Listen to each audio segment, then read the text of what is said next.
Walker. I'm with retirementhomes.com as brand manager. Welcome to today's webinar, Essential Tips for Communicating with Senior Prospects. Definitely going to get into the meat and potatoes a little bit, talk about some of the details there, what we hope to achieve, what we hope not to achieve. Certainly I'll say two things right from the get-go.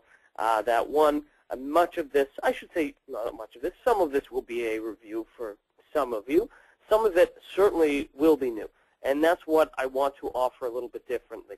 I'm going to talk briefly about how to talk to seniors, how to address them, etiquette, and so on and so forth. And that's the thing we all need refresher on. But the approach as well is I'm going to offer something a little bit different and hopefully something very new. And that's really an approach where you're not so much selling to a senior where they are now. It's selling to a senior where their formative years were. In other words, not selling to Mabel Jones, an 87-year-old woman. It's selling to Mabel Jones, a 30 or 35-year-old woman.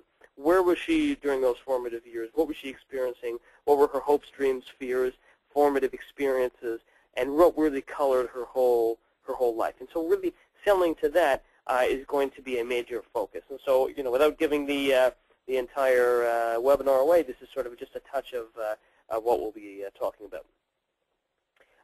From retirementhomes.com, if you are familiar with us, great. If not, a little bit about us, of course. We are the world's most comprehensive cloud-based senior living directory. We basically specialize at the core, and we fill beds in senior living communities. So senior living homes will advertise on our site, and we will put prospects in those beds. So we're certainly a resource for seniors, baby boomers, webinars, newsletters, podcasts, articles, and so on, active social media presence, and of course for the senior living professionals themselves, we do sales training, and ultimately, of course, to say it again, we fill beds, so we get exposure and visibility for the community so they can achieve maximum and sustain maximum occupancy. So why this webinar? Again, as a senior living professional or as senior living professionals, you are certainly well adept, even if you're relatively junior in the role, you know how to talk to seniors, or at least you think you do, and you probably do. You will not be speaking to them in a very casual manner. You probably look the part, you probably dress the part, and you probably speak to them as you might speak to an older relative. And so what I'm going to be talking about, I have just a few caveats, a few qualifiers. One, of course, is care types matter. So what do I mean by that? By that I mean, if you work at an active living home in Arizona or in Florida, a warm, temperate climate like that, where the average age is, let's say, 71 years old, excuse me, and people are there not because they're dying, not because they have to be there. They're there for quality of life. They're there because they want to be there. They sold their homes or they've left wherever it is they live, and they've gone down to a warm place because they want to retire in the sun and spend their days golfing and sitting by the pool. Selling to that audience is an entirely different strategy than selling at a memory care home or facility, if you will, where you're not really selling to the residents themselves. You're selling to their children or to their spouses or to their guardians or whoever it is. So clearly there is a chasm of difference between selling to a senior who wants to escape the cold winters and shoveling the snow and wants to golf all day, to selling to a lady whose husband has Alzheimer's and she doesn't know what she can do. So of course that's a caveat and a qualifier, and we'll get into that because ultimately that is a major difference as well. As well, a qualifier, people will and do communicate differently. So what does that mean? It means that, of course, an 87-year-old woman will communicate differently than a 77-year-old woman and a 50-year-old woman, and so on and so forth. Although, again, a 50-year-old may not be in a home, but she might be looking for a loved one. So it's an idea that, of course, we're talking in generalities here, as specific as possible, and I'll get into exactly how to navigate your way through that. But ultimately what the difference is really is understanding that these are defining principles, they're guidelines, but of course they're not going to speak to everyone in every circumstance. And of course, finally as well, that there are other factors at play here, that selling in an environment in parts of California with large Spanish-speaking populations, speaking elsewhere in, let's say in the Northwest with perhaps Native American populations or different ethnic, religious, cultural, socioeconomic, and so on, very different audience here. A place, a retirement home, an upscale one in Manhattan is going to be different than a rural one in South Dakota. And so again, obviously as well that there are local flavors here and local flares, and that's just an important caveat to keep in mind as well. So without further ado, so again, what are we talking about here? Why this webinar? So you've heard the adage, people don't buy products, they buy people, right? If I am purchasing a car, a house, a widget, a baseball glove, whatever it is, well, maybe not a baseball glove, but something bigger than that, I buy something, of course, if I see value in it, but ultimately I have to like the salesperson. But in senior living, it's different. It's certainly true. You buy from people you like, but there's more than that. You buy from people you trust. And really what that means is as follows. If I buy a car or a house or a pair of shoes, or whatever it is, worst case scenario, it's a bad investment. Maybe it's a big investment, but ultimately it's still arm's length because whatever I purchased, as good or bad as it is, it's ultimately still just a purchase. Whereas when we're talking senior living, we are selling something intimately connected here. We are selling a person where they're spending probably their final years. The final years may be 6 months, they may be 10 years, but this in large part may be someone's where the rest of their years are spent. So it's very personal and it's very intimate, and what it really is that senior living professionals aren't just people who have to be credible. In other words, they have to know their thing. Certainly they do. And they can't just be likable, although certainly they have to be. They have to be trustworthy. And what that ultimately means is that a senior living professional has to be seen as someone who not just knows everything about their retirement home, and not just someone who maybe is likable and affable and someone who has a good rapport with the senior. More to the point, they have to be a person for whom the senior or their loved one has to know cares genuinely about their residents. Cares genuinely. When I say that they would turn away a sale if they didn't think it was the right thing to do. And that, of course, is many ways what we'll be talking about today, is how to ultimately show that. And you've always, of course, heard the joke, sincerity is the hardest thing to fake. We're talking about sincerity, of course, and that, I certainly wouldn't recommend selling a product if you didn't believe in it. But this is really about, showing that empathy, showing that trustworthiness, and ultimately making the senior living prospects and their loved ones trust you as well. So a little bit of background here, because again, it's about how to communicate with senior prospects. So, of course, when there are cognitive and physical abilities start to decline, that does make communication more difficult. Half of those 75 plus have hearing loss. That's going to make communication harder.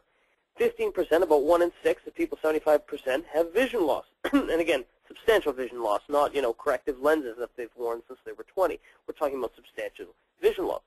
And 35%, so more than a third of people 85 plus have Alzheimer's. And again, that's just Alzheimer's disease. That's not other forms of dementia such as frontal lobe dementia, Lewy body dementia, and so on.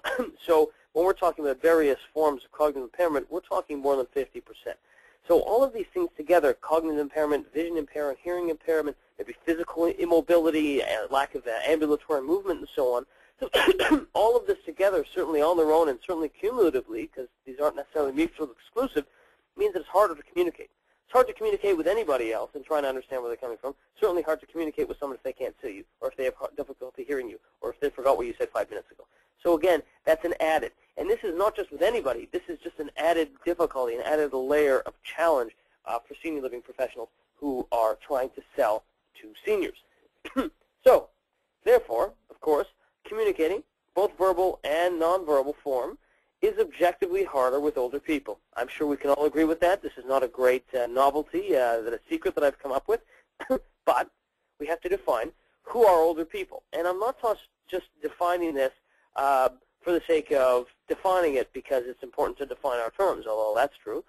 But it's important because, again, when we're talking about different audiences, different groups, different selling techniques and features, we have to know who the audience is and to really drill down to that and understand how to communicate to each different group.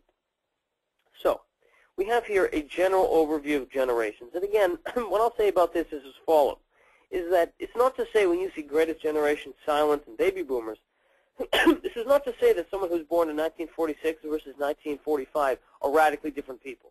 And it's not to say that everyone born within that 18-year period or cohort is going to fit these characteristics. Of course. What it suggests, though, is that people who are born during this period had their formative years, were raised, their childhood, adolescence, and so on during these time periods. And so really, again, what we'll get into is that a baby boomer who, let's say, is 6 years old today, someone who's turning 6 years old this year, who's born in 1955. Yes, they were born in 1955, and yes, they're 60 years old today, but the whole idea of this really is you're not selling to, John Smith, who's 60 years old today. You're selling to John Smith, who was a 25-year-old, 1980. Because in 1980 were his formative years. So it's understanding the late 70s, the early 80s, and sort of that time period is equally important to just talking about him today, maybe that he's at the verge of retirement and then he's looking to scale back. So when we talk about these different generations here, again, it's not certainly a hard and fast rule, and it's not even just talking about where they are now. It's primarily talking about where they came from, and that really is the significance of this. So let's get started here. So the greatest generation, again, this is 1901 to 1924. So these are people who are 91 years old plus. Of course, I didn't go beyond that because we'll be dealing with 114-year-olds, and I think that's just too small a demographic really to be a consideration here. So 91 years old plus. So talk a little bit about here, nature versus nurture. We're going to talk about humans are products of the environment. So again, we're talking about not a 91-year-old today, it's about a 91-year-old maybe 70 or 65 years ago. And what we're ultimately doing is selling to their memories and to their youth and to their formative years. So this greatest generation, 91 years old plus, what are their characteristics? And when I say their characteristics, it's not had genetic dispositions then. It's that, what were the characteristics of that time period? They grew up a period, again, let's scale back here. They were born in probably the teens around the First World War. This is before the Depression, before the Second World War, of course. This was either they were born in and around the period of the First World War or during the Roaring 20s. So, responsibility, humility, work ethic, prudence, saving, loyalty. These are the kinds of characteristics you would see in someone, again, not by virtue that they're 91 years old, but these are the characteristics you'd see in someone who grew up during that time period. Someone who was born in 1920 might have come of age in the 40s. So these are people who came of age during the Second World War. These are people who understand, respect authority. They're not afraid of it. They were the authority. These were the officers, colonels in the military. These were the people who were 18, 20 years old, shipped off to Europe to fight. So these are people who certainly had to grow up very quickly, both the men and women. If the men went away to fight, the women here had to support their families. My own grandfather, had to quit school at 14 to support his family. So these are people who grew up very fast, who there's no messing around with. These are the people who will rebuke you if you don't speak to them nicely or correctly, and I'll give you a crack on your knuckle with his cane. So these are people who are serious and who really understand that that really they grew up quickly, and that today's generation just soft around the belly. So they're not going to take any guff from anybody. So how do you sell to them? Being straightforward. In other words, we're not treating this 91-year-old or 94-year-old, again, cognitive impairments aside, we're not treating these people as the infirm. These are older people, but these are older people who did at 20 what most of us could never imagine do. So these are people we have to talk to, not just because it's the right thing to do, but because they expect it, and they raise their children that way, and they raise their grandchildren that way, and this is how they expect to be spoken to, and if we don't speak to them that way, they will consider us as impudent, as rude, and as people who they are not going to entrust their lives with. So we have to be straightforward with them. We need to talk dollars and cents, traditional values. So it doesn't just mean have a picture of your kids there and how you're a family man, or you sort of you volunteer, and that's all great. But it's more fundamental. When I say traditional values, hard work, not lazing about, no excuses, this sort of thing. This is really what will appeal to people like that. Again, these are people who are at 18, 19, 20 years old, went off to Europe, or stayed here, quit school, supported their families. These are people who don't want to hear about college tuitions being high. These are people who are just used to having life throw everything at them and just taking it. And so traditional values means no excuses, full responsibility. Talk to them like that. No labeling. They're not older. They're not some old person who's, sitting in their rocking chair waiting for the Grim Reaper. Not at all. These are people for whom time is important because they've made so much of it in their lives. And so what's the takeaway? Respect and no nonsense. So again, generally speaking, selling to someone in the greatest generation, and of course this group is only getting smaller because they're so old, is that what that really means is speaking to them as people for whom there's awe. There's awe. Not fear, but awe. Real respect. Thank you very much for what you've done for our country, sir. Tell me all about it. Asking them, tell me about how you've experienced that life. How did you raise a family? How did you do that? Wow, what an impressive track record you've done. How did you build that business when you were doing all of that? Quite remarkable. This is how to sell to them. And again, it's not about sort of false sort of patting them on the back. They'll read right through that. It's about treating them with the respect and no nonsense. Sitting down with a pen and pad of paper if they don't think they can afford it and saying, may I be blunt? Let's talk about this. Maybe be blunt. And this is the group for whom you can close with the easiest. And why is that? It means because you can look them in the eye and you can say to them, you know this is the right thing to do. Because they will listen to logic and they will listen to reason, and they're not just primarily dealing with emotion. The silent generation, let's scale back here. Silent generation, 1925 to 1945. So again, that's a 20-year gap. Big difference in someone who's someone who's born in 1925 because they're 90 years old today. Someone in 1945, they're only 70. 70-year-old versus a 90-year-old, completely different lives. 70-year-old might still be working. A 90-year-old also might still be working, but there's probably a huge difference here. So how do you sell to someone who's born in 1925? How do you sell to someone who's born in 1945? So again, let's do the math here. Someone born 1925, 25 years old will be 50. Rather, 1950. Someone in 1945, their formative years of 25 years old will be 1970. So what are the characteristics of someone, again, even just think in your mind, 1950 versus 1970? How do you sell to this generation? What did they grow up in? And most importantly, who were their parents? So silent generation, why it's called the silent generation. Again, just to back up as well, the greatest generation, well, these are 18-year-olds who saved the world. This is a great generation. Silent generation, these are people for whom, certainly one, how could you live in that shadow? I mean, those are shoes you could never hope to fill. And also, really, there's a saying that sort of, I think, encapsulates that generation. Children are neither to be seen nor heard. So again, these are people for whom, tough authoritarian father, these are people for whom you were never, not good enough, but you were never really going to exceed their expectations. And so these are people who, again, someone who's born in 1925, they were 4 years old when the Depression hit. And then they grew up at that time. They grew up when there was starvation happening. Again, obviously we're talking about people who grow up in North America. Europe might be different, and certainly elsewhere.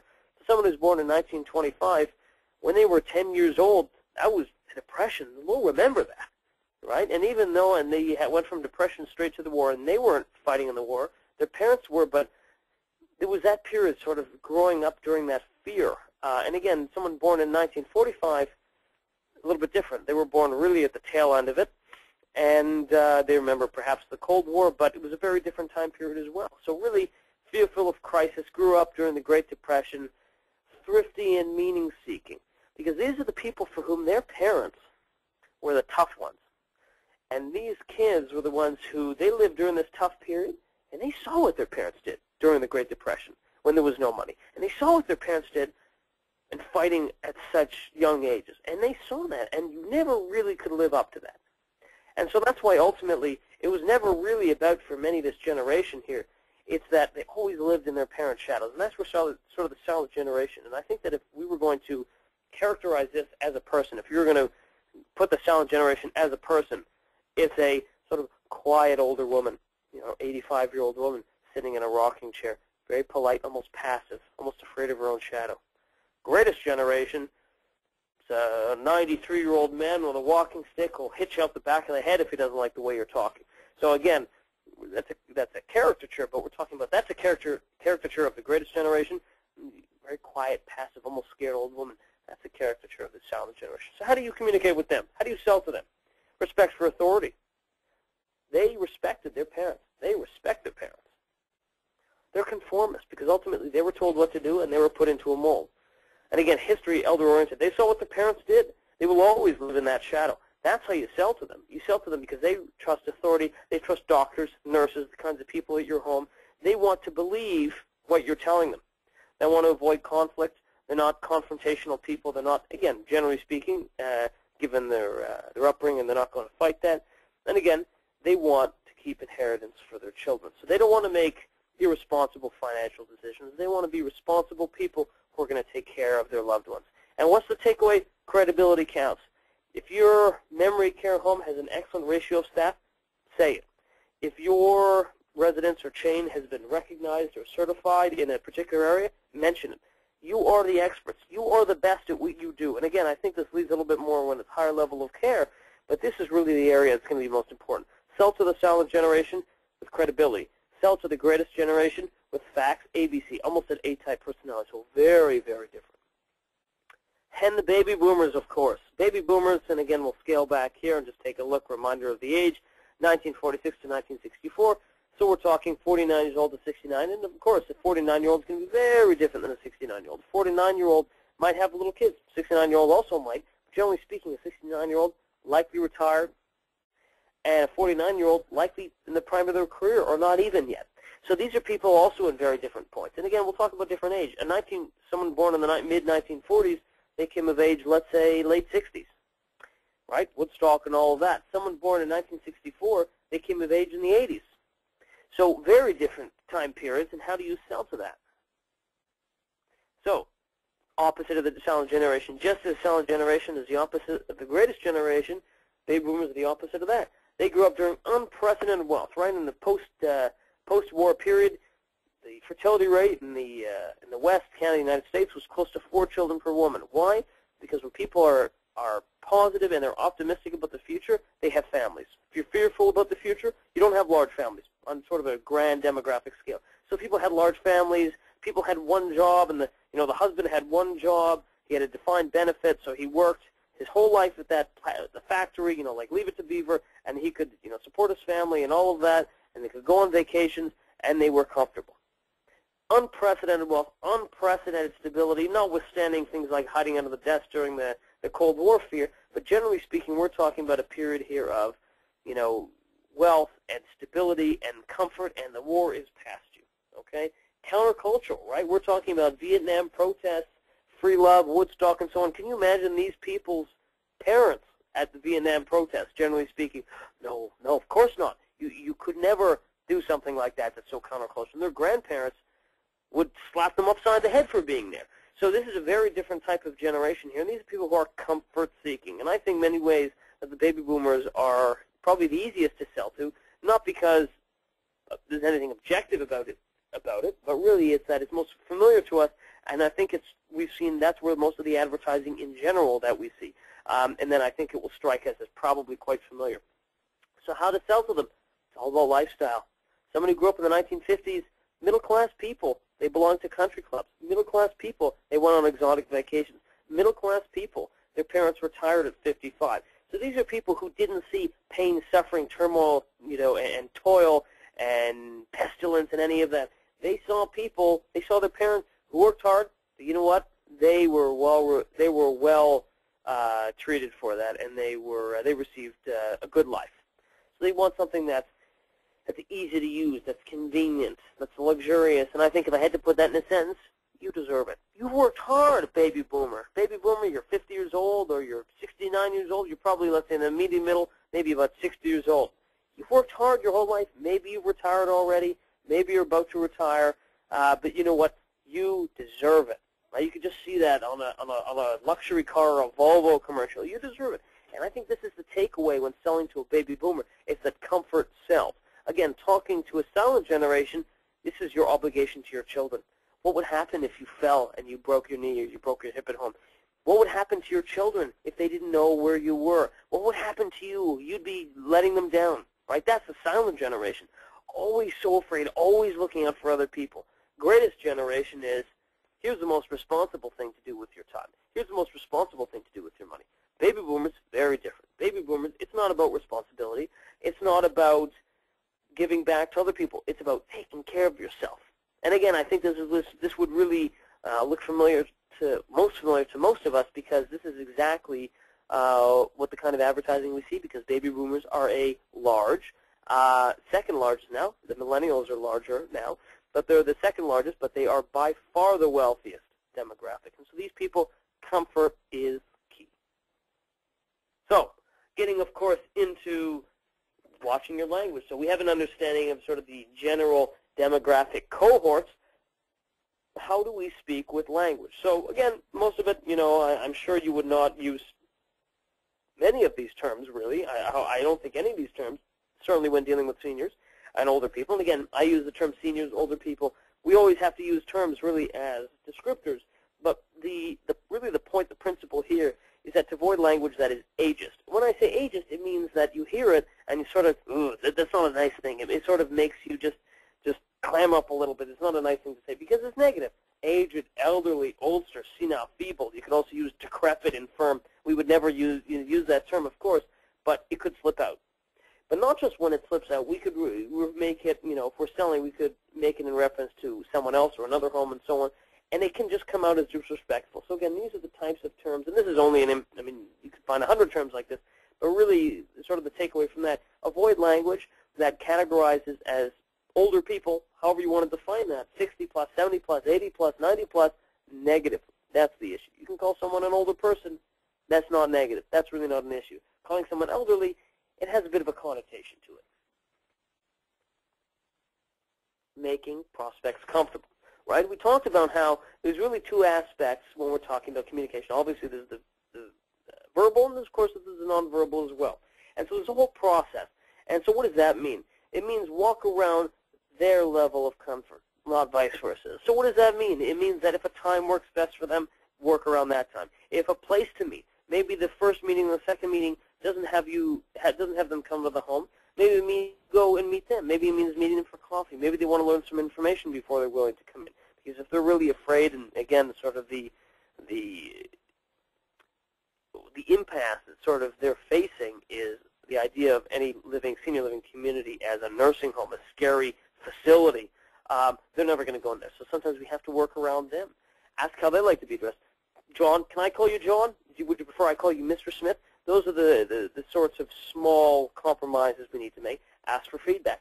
Do you understand what I'm saying? Does that make sense to you? Am I speaking too quickly? Am I speaking loud enough? So on and so forth. And again, selling to features, not to benefits.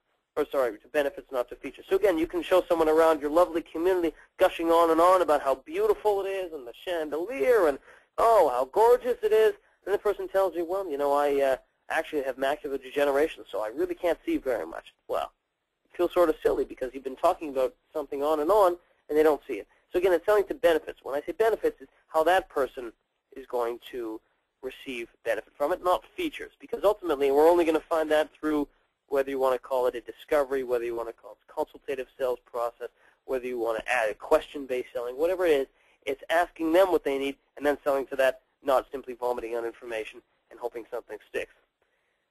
And again, apologize for that graphic analogy, but there you go. Hopefully that sticks with you.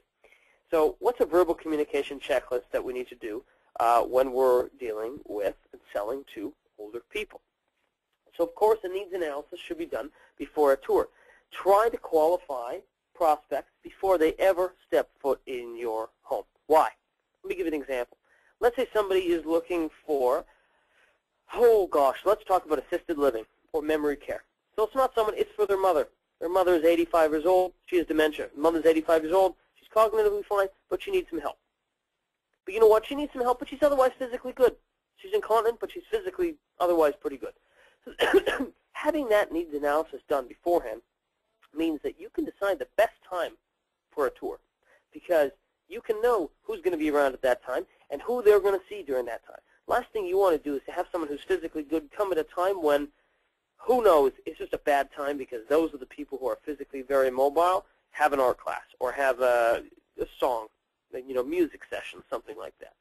Know where, let's say you're more physically incapable residents are. Maybe those aren't the best people to show because, again, they'll eventually see them, but it's a matter of seeing that is the only thing they'll see. So, again, it's having that sensitivity as well. Ask about special accommodations.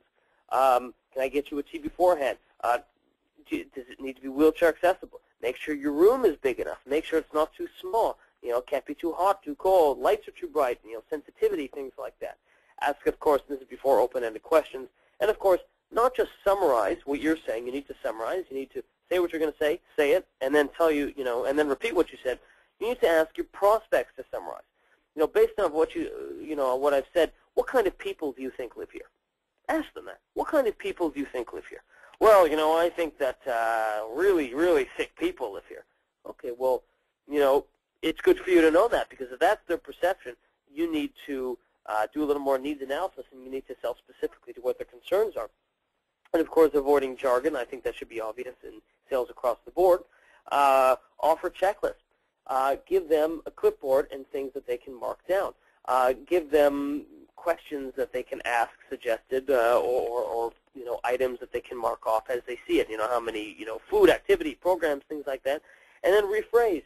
Say it in a couple different ways. Don't just say it louder. And it's a good way to ask someone before as well whether you're saying it loud enough or too loud. Nonverbal checklist. So avoid physical barriers. Talked about that. A nice potted plant might be nice, but if it's sort of in the way, hard to see for someone who's, smaller or, bad posture and so on, it might not be possible. Remain seated. Standing could be intimidating for someone. Again, if they're older and they have a smaller stature. Be interested in what you're talking about. And again, that's not just faking sincerity, but having real sincerity. Actually listen. And really, this is where the active listening comes from in sales, where you're not just listening to them and saying, okay, I'm going to wait for them to finish so I can continue. It's asking so you can respond, so you can ask a question. That's interesting that you said that, Mr. Miller. I'm wondering, what do you mean by that? What do you mean that you're lonely right now? What are you afraid of? What are you really looking for? What kind of environment are you aiming for? So again, it's really being interested, so you can ask good, intelligent questions about what they're talking about. Show, don't tell. So, of course, that means that don't just describe in flyer language. Let them see it for themselves. Full eye contact, that should be an obvious, again, for across the age cohorts. Full attention, and it really speaks to being interested. No watch or phone. So if you need to know the time, put away your phone. Don't check your watch, but perhaps have a clock behind their head above so you can sort of surreptitiously glance at it without it looking, because it looks very rude to older people. Even if you're using your phone just to check the time, it looks rude, and it's very hard to overcome that feeling of negativity. And then, of course, make sure that everything is barrier-free, wheelchair, walker, accessible, and so on. Telephone systems. When someone's calling in, does your operator, the automatic operator, accommodate rotary phones? If not, you may be losing out on an older demographic who can't call in. Is it easy to connect to the receptionist? Do you just have to hit 0, or if it's 0, it's a voicemail? How can someone talk to a real, live, breathing human being? Is there an option on the phone to repeat the menu? Is there a message reminding someone, make sure to grab a pen and paper now, I'm going to be telling you extensions, right? Make it easy for them. T2Y, really this is sort of voice-operated phone. Can your phone system accommodate that? And again, volume and speed of greetings. Are there ways to accommodate that? Does your phone system take into account people may be hard of hearing, or perhaps speaking as quickly as I am is not a good idea if you're leaving a greeting for seniors? It may be, hi, you've reached Robert Walker at retirementhomes.com. I'm not available, and so on, as opposed to, hi, you've reached Robert Walker, retirementhomes.com, and so on. So there's a real speed there that may come naturally, and I'm certainly doing it now. I know that I'm personally someone who tends to speak quickly, but again, when talking to seniors, want to slow down. You want to do an audit of your marketing materials, and again, many of you, I'm sure, are simply on the sales side. These marketing materials is going to be done at the corporate level or on a different level, and it's not something that you're responsible for. Even for those, it's important that perhaps you raise these questions, concerns, considerations, and so on. Certainly, if your role does include marketing, then absolutely this would fall into your purview. So make sure to do an audit, because again, it's not just about how you speak to someone when you meet them. It's not just about how you talk to them, how you act. It's about qualifying beforehand, making sure your office is barrier-free, your phone systems, all of that. So about your marketing materials? Check your website. Are the letters large? Is it easy to use? Is it easy to contact somebody? Minimal graphics, again, too. If people have dial-up internet or a slow internet connection, having a pop-up video or moving graphics may look very nice on your computer, but for someone who has a slow internet connection, gosh, your website is going to load so slowly, they're probably just going to give up. So again, bear in mind, keep it simple, silly, is a good rule of thumb for something like that for a website when you're dealing with older people. Look at your print collateral. When I say that, brochures, pamphlets, sales kits, things like that. Text, is it big? Is there a clear direction? What is it asking people to do? People who look like your prospects. So make sure that the pictures of people you use look like the residents you have. Let me give you the example I mentioned earlier. Let's say you sell in parts of Arizona, Texas, New Mexico, Nevada. There may be a lot of Hispanics, Spanish people of Spanish descent, Mesoamericans, so on. Do the pictures in your pamphlet of your residents. Maybe they are actual residents, or maybe they're just stock images, but do they look like the people who live at your home? And more importantly, do they look like the people who are coming for tours? Do they look like your prospects? Because if they don't, then it may be difficult for your prospects to look and see themselves in there. When taking a look at your radio and TV ads, of course, make sure it's slow, clear, repeat the phone number, have it there the whole time if it's television. And of course, retirementhomes.com, one of the benefits, really the benefit primarily of digital marketing, not only that it offers more bang for its buck, everything is measurable, trackable, better return on investment, and you can see it. If you spend $10,000 on radio and TV ads, you're hoping, A, that your sales reps are asking every single prospect where they heard about you, and B, you're also hoping that the prospects are saying it accurately and everything is being logged. When it comes to digital marketing, everything is tracked, so it's great. So the salespeople can ask or not ask, but everything is logged anyway. So it offers just an incomparable form of return on investment. But nonetheless, that's more of a side point, but it's something to keep in mind as well. Of course, newspaper, know your audience. Now, what kind of newspaper? Is this a community paper, where the front page will be the local sports team, winning a baseball tournament, or is this a large daily paper? Is this an ethnic newspaper, non-English, so on? So again, these are considerations, but it's knowing your audience and making sure that the images reflect that. Your website, and again, I mentioned website in the last slide, but just to talk about it in a little bit more detail, make sure all the text is sans serif, like Helvetica, double space, easy to see, nothing smaller than size 12 font. And for example, only use italics for headings. So italics may be harder to read. Only have them for headings. Underlining, only make it for hyperlinks. So, not for something you just want to emphasize, just for hyperlinks. Ensure contrast. So again, black and white, not, let's say, yellow and green, because that could be difficult to distinguish. And again, consider a lot of people will only have black and white screens, or perhaps you remember the sort of green and black screens. So if you have two images that are very similar, and maybe for people to see the difference, to discern the different colors. So make it simple, and avoid pull-down menus. Again, it may be difficult for people to navigate their way through that, and always have a sitemap as well. That's good both for SEO, for search engine optimization purposes, as well as navigation purposes. Have memory aids for prospects.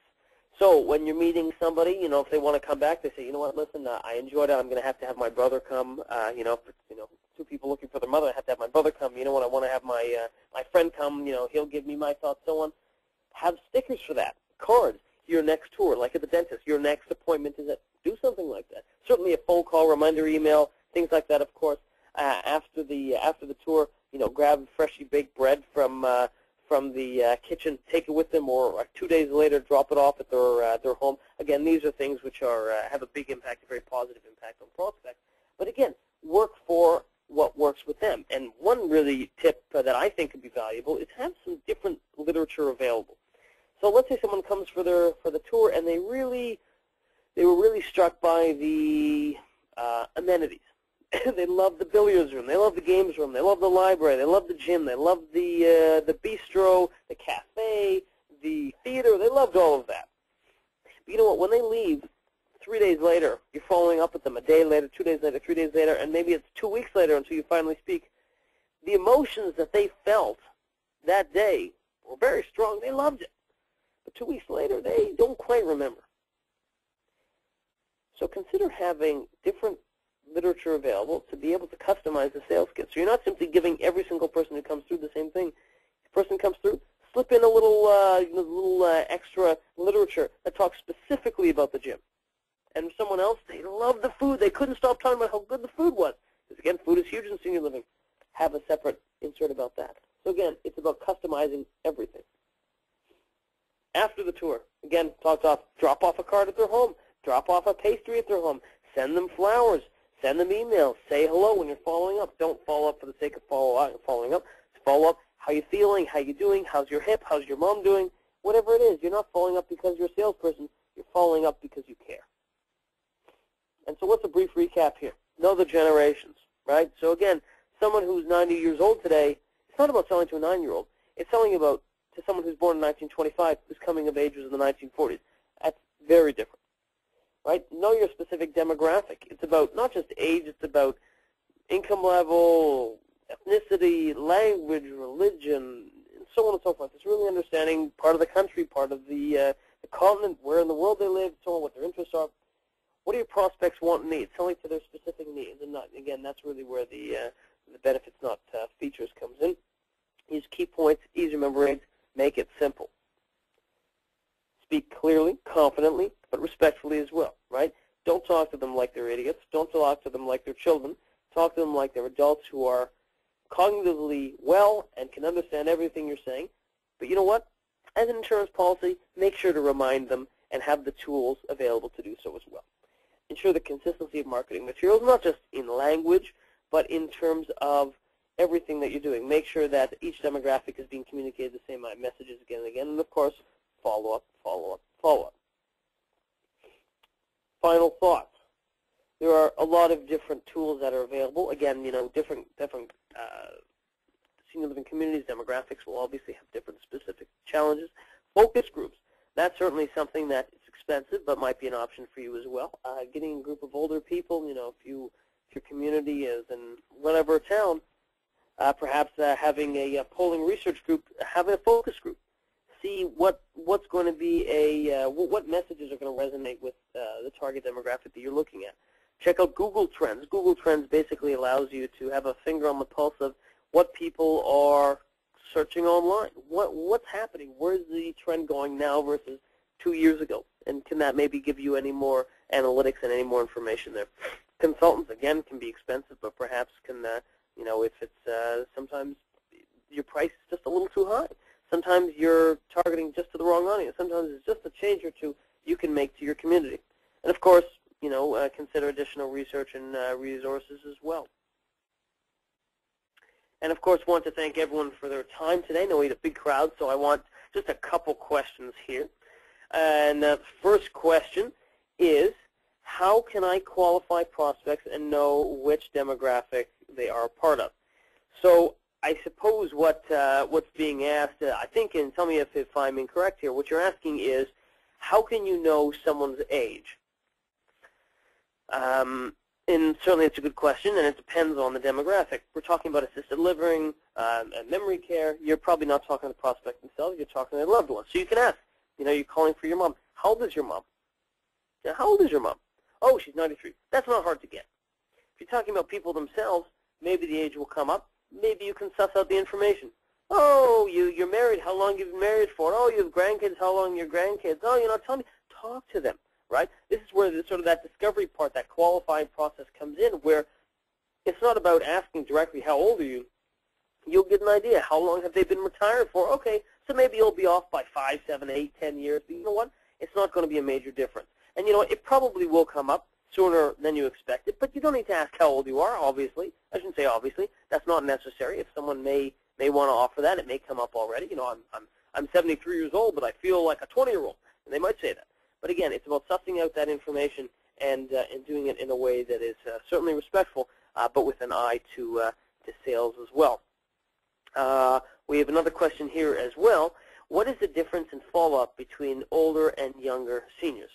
So, in other words, how can you're following up of a 65-year-old. A 65-year-old is looking for an active living community in Scottsdale, Arizona. How do you follow up with that person differently than an 87-year-old person who, they've been diagnosed with dementia, and they know that they may be okay now, but in 6 months, a year, 2 years, things are going to change. Of course, there's a lot of differences following up, a lot of different ways. You're going to appeal to very different parts of this, really, people's emotions. So, talking about the 87-year-old, it's about what would happen if you stayed at home. Versus a 65-year-old, it's not about what would happen if you stayed at home. Well, I would have to shovel the driveway. I'd have to cut the grass, and I hate that. It's really not a big deal. Whereas in the latter example, it's about really the worst-case scenario is staying where you are now. And so in terms of following up, it's an understanding of that. It's sending them relevant articles, certainly the latter one where there's health issues. For the first one, it's certainly staying in touch as well, following up regularly. But what it is it's more of a conversation. It's more of saying hello. It's more of spending time. You're building rapport. You're becoming friends. And with the second one, you're more of a trusted professional, an expert. So it's a very different, it's not necessarily about frequency of following up. It's more about sort of the approach and more about sort of the message that's being given. And so it looks like we're actually out of time in terms of questions. Of course, my contact is there, robert@retirementhomes.com, my telephone number as well. Any questions at all, please contact me. But that's it for the January webinar.